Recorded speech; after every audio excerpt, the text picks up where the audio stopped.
What's up guys, welcome to today's video. This is my long-awaited follow-up to my Tesla solar system and Powerwall installation, which I documented over the summer in 2018. And I promised you guys I was going to do a follow-up where I gave an assessment of the actual performance of the system, the cost involved, whether I think it was worth it, as well as any other details I think might be useful. And that is what we are doing today. Let's get started. Excellent! Corsair's Hydro Series RGB Platinum coolers are made to keep cool even in the most thermally challenging situations, with ML Pro RGB fans included to maximize performance with minimal noise, as well as a pump with a thermally optimized cold plate, a low noise design, and dynamic multi-zone RGB lighting with 16 individually addressable LEDs. Find out more about Corsair's Hydro Series RGB Platinum coolers via the sponsor link in the video description. So let's start off with the timeline. How long did it actually take for this whole project to get installed and up and running? It has been 15 months since I did my initial $500 deposit for my Tesla Powerwall, and in between we've had hurricanes, we've had some snafus when it comes to scheduling, but ultimately everything did get up and running. But I actually kicked this whole thing off on September 4th, 2017. I put a $500 deposit down, and the idea at the time was get this installed now during winter and possibly spring, so it's ready for the summer of 2018. We'll see as we proceed how that actually went. On the 13th, I was contacted by a Tesla rep to proceed with the project. On the 15th, I requested assistance getting an entire system put together, not just the Powerwall, but also solar panels and potentially a main electrical box upgrade. On the 19th, I was advised that the plans for my system would take about 30 days to complete, and that there would also be a potential delay due to disaster assistance that Tesla was participating in due to the hurricanes last year in Texas, Florida, and then eventually in Puerto Rico with Hurricane Maria. In October of 2017, I sent them some copies of my utility bills, and I received my first Powerwall order confirmation email. But it was only for the Powerwall. Note that I had asked for assistance with a main panel upgrade and solar as well. So moving on to November 2018, I pointed out that the plan only included the Powerwall and that I wanted solar and electrical panel as well. I had a call with a Tesla rep on November 9th, and then we signed updated project documents on November 13th, planning to go ahead with the Powerwall and the solar. Note again that the main panel still was not included, although I will take some responsibility here because I didn't notice that either. On November 13th, they did the first site survey and actually sent out a rep to walk through and do a solar meter that they put up on the roof in the back to sort of gauge how much solar was being received in that location. This was also my first introduction to Tesla's safety procedures, and I actually really appreciate this. They secure all the ladders when they're going up and down off of the roof, and they always drill into the apex of the roof and use tie downs with harnesses for all of their employees that are working on the roof, again, just for safety, and I think that's a good way to go about doing it. Also in November, I registered on the Tesla website because Solar City was actually starting to be phased out. Tesla has a better brand name since Elon sent his car into space. So Tesla now, not Solar City. They're merged together, and then all the documents were signed by all relevant parties on November 26th. Now, I was still anticipating delays at this point, so it was a month later, on December 23rd, that I got the installation scheduled email. Yes, for 4 months later in April, so April 2nd, and this again was due to Powerwall orders being backed up due to Puerto Rico Hurricane Maria relief. So I was okay with that. Although, I want to point out that I did ask Tesla after the fact if normal people should expect this amount of delay, and they said no, it should happen much quicker. However, if you go on the Tesla website right now, they're currently delayed until like next year sometime. They are back ordered. So I don't know what to tell you exactly, but this was my experience. So moving on to January 2018, and I received my first initial contact with Southern California Edison, who is my local utility here, who Tesla has to work with in order to do all this stuff. After that point, I was copied on regular email updates between Edison and Tesla, but I did not need to participate at all. They handled everything between the utility and the Tesla team. An SCE engineer was assigned to my project on January 17th. So jumping ahead to March, on March 8th, I had my first Tesla site walkthrough, apart from the initial one that they did in 2017. And then after that, we had some scheduling issues. Tesla somehow had 2 installation teams assigned to my project. They were going to try to install early on March 20th, but that was never actually confirmed. So a team showed up that day, but we weren't ready for them. So it got pushed back to April 2nd. Everything was okay though. On March 26th, Jerry, one of my favorite Tesla techs who I worked with, showed up to do another walkthrough. He also discovered at that point that the main panel upgrade was not actually set up yet. So we had 1 week to kind of scramble to get that main panel upgrade arranged, added to the project, and it had to be approved by Southern California Edison as well. I was worried it was going to delay stuff even further since it was already April, but fortunately they were able to expedite everything, and we moved forward with the main panel installation on April 2nd. About a week and a half later, on April 11th, I paid the first half of my invoice, and the solar was scheduled to install. But then the team arrived, and they inspected the roof, and they decided that my roof was too old. them worn out. They have a policy that they will not install solar on top of a roof that is too old and might need to be replaced soon, which makes sense, but they usually let you know that at the beginning of the installation process. So fortunately, they said because they hadn't caught that, they offered to cover the cost of re-roofing the area under the solar array. So that was like bonus free part of a roof for me, which is cool, although it did introduce a little bit more delay to the installation. So the Powerwall was installed on April 11th, and then a couple weeks later on April 26th, we scheduled the re-roofing with Tesla's roofing guy Adolfo, and that was scheduled for the week of April 30th to May 4th. On May 2nd, the roof was replaced, and then on May 11th, the solar array was finally installed. And then you have to wait again. Maybe as little as a week, but up to a month, they said, because the utility has to give permission to operate. So we had a couple weeks where we were waiting around. I was hoping to turn it on because I was going to leave for a couple weeks to go to Japan and Taiwan for 2 weeks at the end of May and beginning of June. And then, of course, as we're at the airport on May 25th, I get the permission to operate email. So we had to go away for 2 weeks before I could come back and then actually turn the system on, which I tried to do on June 11th, as documented in my installation video. It was unsuccessful at first. On June 12th, I called Tesla. I had to sort out registering my gateway to my account. Dee from Tesla helped me out with that, and then I was able to turn the system on. Hooray! So that is the recap of the installation from initial deposit to system being turned on in mid-June. It took quite a while. Again, your mileage may vary. If I have any advice to offer for you, it would be to know what you want at the beginning, because I sort of said, hey guys, I'm signing up for a Powerwall. Maybe you could also figure out the solar and the electrical panel. I needed to be a little bit more forthright with that and be like, I want this, this, and this. And then I think they would have had the plans ready from day one, and we would have maybe not had to deal with those delays that happen in the middle time in like December, January, and February. Moving on to my actual setup though, the specs of the system. My solar panels are model SC325, Solar City 325, which is 325 watts per panel. That's peak if it's getting full sunlight and making all the use of all the sunlight. And I have 18 panels, so that gives me a 5,850 watt peak output array. Of course, you're never really gonna hit your peak output for various reasons, efficiency and how much sun's actually hitting in the direction of the sunlight and everything. So I'm actually dealing with probably more around 5,000 to 5,200 watts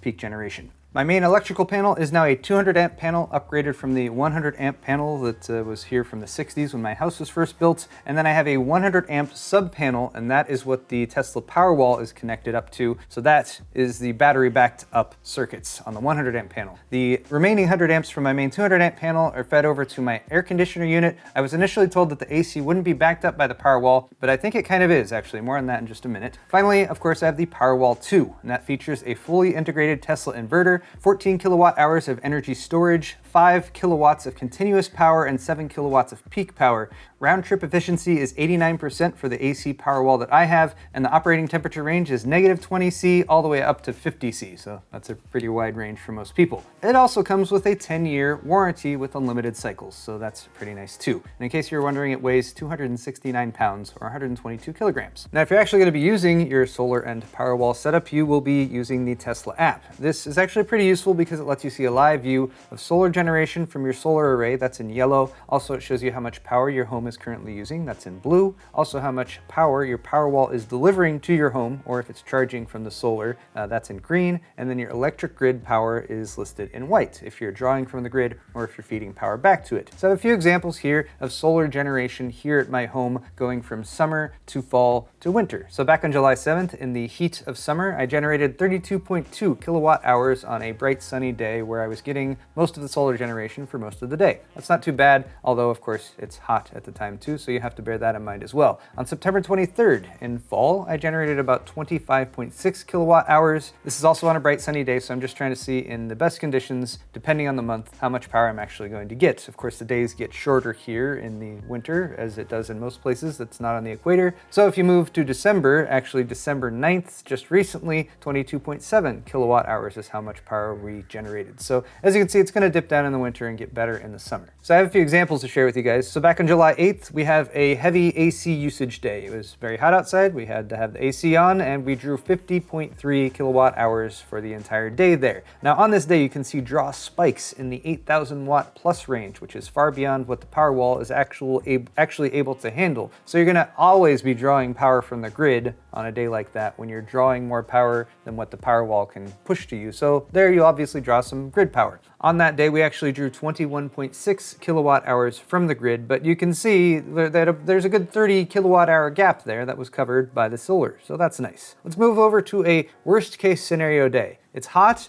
and it's also partially cloudy, and it's still the summer for some reason. That happens sometimes, late summer here in California. We got 25.1 kilowatt hours from the solar on this day. It was pretty spotty during the day. It was kind of partially cloudy off and on. We drew 28.9 kilowatt hours from the grid, and that was due to the heavy air conditioner usage that we had going on throughout the day. But we also only had 1.8 kilowatt hours drawn from the Powerwall, which is much less than the previous example where we had about 30 kilowatt hours. That is because the Powerwall started with low power because we had several days of heat where we were using the AC during the day. The Powerwall would run out at night, and then in the morning when it's supposed to start charging itself back up again when the sun comes out, we're turning the air conditioner back on again. So the AC is using up so much power that the Powerwall can't charge, therefore we only got 1.8 kilowatt hours of usage from it. But again, that is a worst case scenario with 53.5 kilowatt hours of home usage on that day. Let's switch over to November, jump forward a couple months, and we'll talk about a rainy day, because rain is nice here in California. It keeps fires from happening and stuff, but it also keeps the sun from shining. So on a rainy day, we get 5.1 kilowatt hours, and you feel like your solar generation is pretty useless. We also used 18.1 kilowatt hours that day, so you can see there's a pretty substantial gap that had to be covered by the grid. And if you compare it to just the day prior, we got 22.4 kilowatt hours of solar generated, and that was on a bright sunny day. It was nice that those were back to back so I could give kind of an A-B comparison between the two. The other thing that happens in the colder months here is heating starts to become a concern. My wife gets chilly, so we have a portable electric heater that we use in the bedroom. House heating is fortunately handled by natural gas, but you can definitely see small spikes in usage on that day from the heater cycling on, which of course does increase power usage even when you don't have to worry about the air conditioner.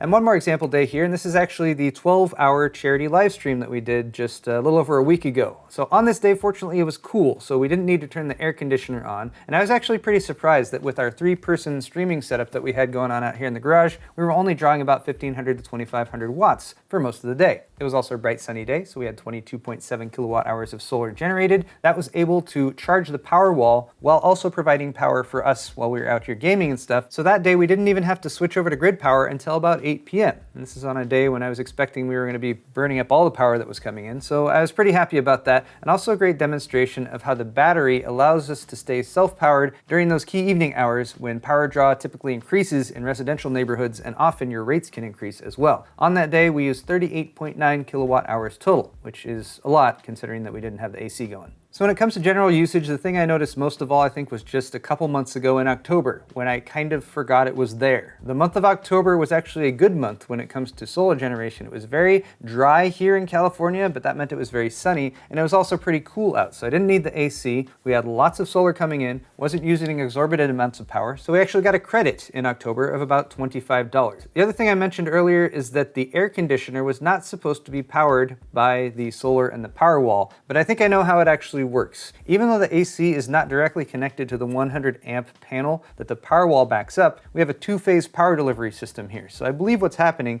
is when the AC is on, it's drawing power on one phase to power the air conditioner, while it's also feeding power back from the Powerwall on the other phase. So from SCE's perspective, it's a net zero, and so effectively we are powering the AC with the storage power here. So I believe that's how it works. Don't quote me on that for sure, but at least when it comes to functionality and usability, that's the only way I can see it working, since it's physically not connected otherwise. And now on to the cost-benefit analysis. I know a lot of you guys have probably been waiting for this. I'm going to take into account the upfront cost of the system. We also have a tax credit that's coming in. Actually, I'm going to be getting that tax credit in another month or two when I file my taxes for 2018. And then there's also, of course, the estimated time that the system might take to actually pay for itself. So I have about 3 full years of electric bill history from 2016 to 2017 to 2018. However, I can only really do direct comparisons from July onward because, of course, the solar and everything wasn't installed before then. So if I'm looking at the last 5 months of the year, July through November, you can see that my average power bill was about $184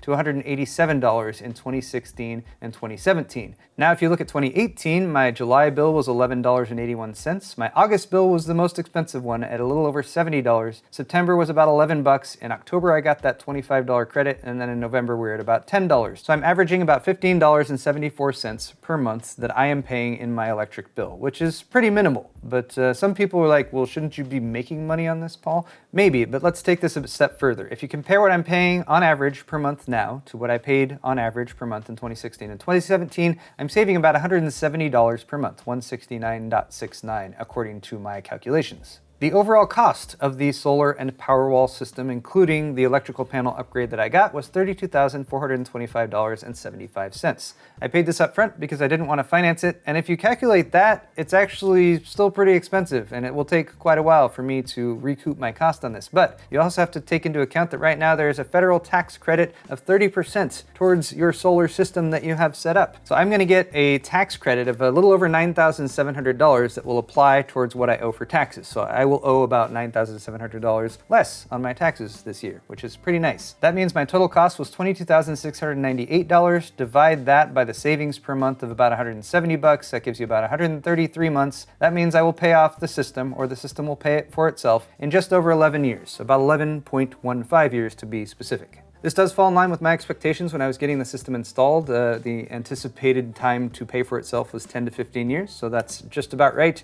And I want to point out that the solar array has a 20-year warranty and the Powerwall has a 10-year warranty, and the entire system has an estimated useful life of 35 years. So hopefully the Powerwall won't give out prior to me having the system pay for itself, but the Powerwall is actually not that difficult a thing to swap out or even add a second one to. But assuming that my average cost savings stays about what it's been so far, I think it's safe to say that I am happy with the investment I've made so far. So let's talk about pros and cons. What do I like about this system? Well, one, it just works. Not to quote Jensen or anything like that. It's been functional, and like I said, during the month of October, I kind of forgot it was there, and it ended up getting me a credit. Also, speaking of, it's really nice to get a credit on your power bill from time to time, or at least know that when you're not here, like if I go on vacation during the summer or something like that, it's still here sucking up the sun juice and converting it into electrons and all the sciencey stuff that goes on behind solar power. The final thing to point out would be that it was nice to get like half of a free roof from Tesla, although that's not something that people would usually expect, but it was good of them to cover that once they discovered that it was something that needed doing, although it did delay the project by a week or two, but it wasn't too bad. As for dislikes though, I have noticed, and this is a minor thing, but either the solar inverter or the Powerwall is right on the outside of my bathroom, our ensuite bathroom back there, and it makes a noise, kind of a weird, just a noise that I can hear from time to time. Like I said, it's minor. We can only hear it in the bathroom, but thought I'd point it out. I would also prefer to not have the always-on Tesla reporting square that's got to be connected to your network that sends telemetry data back to Tesla all the time. It's always got to be there. It's always got to be on, and the Tesla will turn itself off if it doesn't have connection to that after a period of 24 or 48 hours or something like that. It's weird also considering that there's a pretty stark lack of detailed usage reporting available on the Tesla website. If you log into the Tesla website, it basically shows you what you have installed. There's nothing you can see as far as like what it's been used or anything like that. The app is pretty detailed in what it shows you, but only for the past day or two. If you go beyond that, it just gives you bar charts without too much actual specific numbers on there, and there's no way to like export a report or anything like that. Those are some features that I feel like it would be really nice to add in the future, and it would have made making this video a little bit easier too. Finally, it is nice to have the battery backup, but if you wanted to have the battery backup or sort of view it as an independent system, like if the grid went out or if there was a zombie apocalypse and the internet didn't work anymore and the grid didn't work anymore, you would still be kind of SOL with this system, again, because of that internet connectivity requirement for the system. I'd like to have a zombie mode where you can like shut yourself off the grid and still be able to get solar power and use your Powerwall just in case of some horrible situation like that, to give yourself a little bit more usage out of it without having to like get back on the internet in order to get it to turn back on. Finally, I want to remind you guys that I am in Southern California. We have much sunlight here all the time, or a lot of the time, so the effectiveness of solar for you is going to vary greatly depending on your weather. Of course, you can always add more panels to your array if you aren't generating enough electricity for your needs, but that of course ups the cost of the system too. My advice for you is to let Tesla know upfront what you want installed, especially if you're going beyond the Powerwall to also including a main panel upgrade. And then finally, I wanted to give a shout out, a thank you to the folks from Tesla who helped me out with this installation. That includes Jerry, Pau, Johnny, Jonathan, Korab, and Tom from the installation team. And then on the planning side, Ian, Connor, Melissa, and Don were all very helpful in this installation. But guys, that is going to wrap it up for this video. Thank you so much for bearing with me as I have waited so I could have some actual data to share with you guys about my usage of the Powerwall over the past 6 months or so. Also, a huge thank you to any of you guys who use my Tesla referral link, which is down in the video's description. If you happen to actually purchase something from Tesla, a Powerwall or otherwise, they do not sponsor me or anything like that, but if I get enough referrals, I can potentially get a free red Powerwall signed by Elon Musk, which would be super cool and would also add to my power capabilities here in my home. Thank you all so much for watching though. And one last teaser. I know this video has been long anticipated and I've delayed it, but I have one more coming soon. A follow-up on the HTPC. Unprecedented. Anyway guys, thank you so much for watching. We'll see you next time.